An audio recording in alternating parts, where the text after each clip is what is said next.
Hello everyone, Assalamu alaikum, welcome back to my another new video. I hope আপনারা সবাই অনেক অনেক বেশি ভালো আছেন। আজকে আমাদের কক্সবাজারের লাস্ট ডের গল্পটা আপনাদের সবার সাথে শেয়ার করছি।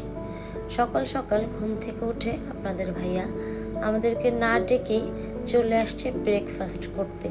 যেহেতু সাউদামণি রাতেবেলা একটু অসুস্থ হয়ে গিয়েছিল, তাই রাতে আমরা ঘুমাতে পারিনি, আর আপনাদের ভাইয়া আমাদেরকে ডাকে নেই।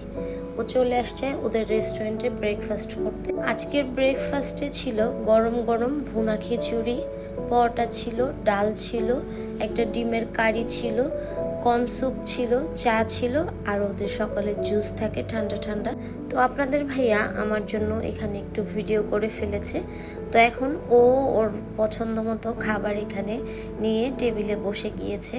ও ভুনা খিচুড়ি নিয়েছে আর ডিম কারি, আর ওর জন্য একটু পরোটা আর কর্ন স্যুপ নিয়ে নিয়েছে। তো এখানে বসে বসে খাওয়া দাওয়া করছিল ও, আর আমাদেরকে অনেক অনেক বেশি মিস করছিল। বারবার বলছিল রুমে এসে যে তোমরা গেলে অনেক বেশি ভালো হতো। তো খাওয়া দাওয়া শেষ করে এখনও আমাদের জন্য রুমে খাবার নিয়ে যাবে। তো আমরা ঘুম থেকে উঠে খাবারটা খাবো। যে সকালে আপনাদের ভাইয়া যে নাস্তা খেয়ে আমার জন্য নাস্তা নিয়ে আসছে, এখানে আমি বসে বসে খাবো।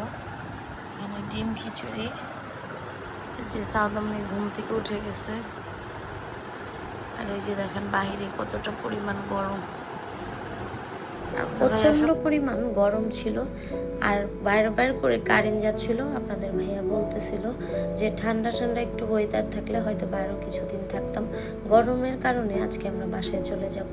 চলে আসছি খাওয়া দাওয়া শেষ করে বিচে। সাউদামণি বলছিল যে ও নাকি আজকে গোসল করবে, আর আমি ওকে কয়েকটা ঘোড়ায় বসিয়ে সুন্দর সুন্দর কয়েকটা ফটোশ্যুট করতে চেয়েছিলাম। বাট ও দেখেন কিভাবে করে কান্না করতেছিল, মনে হচ্ছিল যে বাঘ ভাল্লুকের উপরেও বসে আছে, ওকে খেয়ে ফেলবে, এরকম একটা ব্যাপার ছিল। এরকম ভাবে কান্না করতেছিল। তারপর ওকে বুঝিয়ে কয়েকটা ছবি তুলেছি, অত একটা ভালো হয়নি, ক্যামেরাম্যানটা ভালোভাবে ছবি তুলতে পারেনি।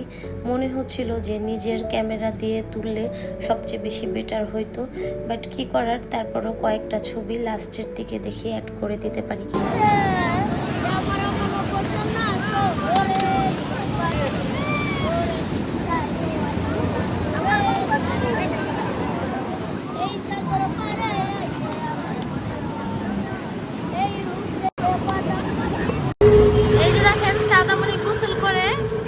খাওয়া দাওয়া করতে যাচ্ছি মেজবান ডাইনে।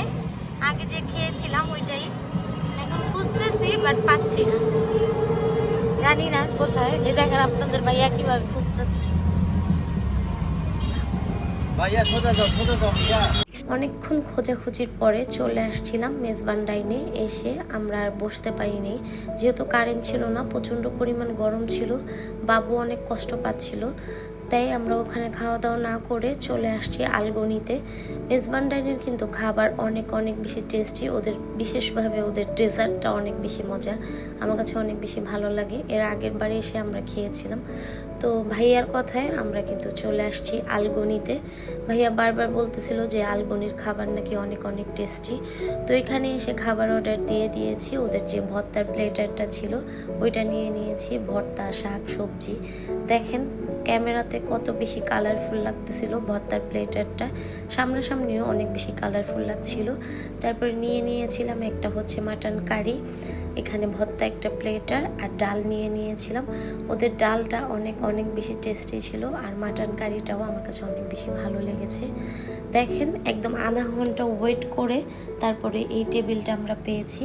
এখন খাওয়া দাওয়া শেষ করে আপনাদের ভাইয়া বিল দিচ্ছিল, আর আমি একটু ভিডিও করে ফেললাম দাঁড়িয়ে দাঁড়িয়ে। দেখেন কতটা পরিমাণ ভিড় ছিল এখানে। তারপরে খাওয়া দাওয়া শেষ করে আমরা চলে আসছি হোটেলের নিচে। এখানে আমাদের হোটেলের নিচেই আচার শুটকির দোকান ছিল। তো এখান থেকে বাবুর জন্য কয়েকটা আচার, তারপর চকলেট, এগুলো নিয়ে নিয়েছি যেন বাসায় যেয়ে খেতে পারে। মন চাচ্ছিল না যে বার্মিস মার্কেটে এত গরমের মধ্যে যেয়ে কেনাকাটা করি। তো এখান থেকে টুকটাক কেনাকাটা করে এখন আমরা কিন্তু চলে যাব হোটেলে। ওইখানে যেয়ে তাড়াহুড়ো করে রেডি হয়ে আমরা বের হয়ে যাব এয়ারপোর্টের উদ্দেশ্যে। আপনাদের সাথে যেয়ে দেখা হবে এয়ারপোর্টের ব্লগে। তাহলে আজকের মতো আমি এখান থেকে বিদায় নিয়ে নিচ্ছি। ভিডিওটি ভালো লাগলে অবশ্যই আমাদেরকে ভালোবাসা দিয়ে আমাদেরকে সাপোর্ট করে আমাদের পাশে থেকে যাওয়ার চেষ্টা করবেন। তাহলে আজকের মতো বিদায় নিয়ে নিই। আল্লাহ হাফেজ।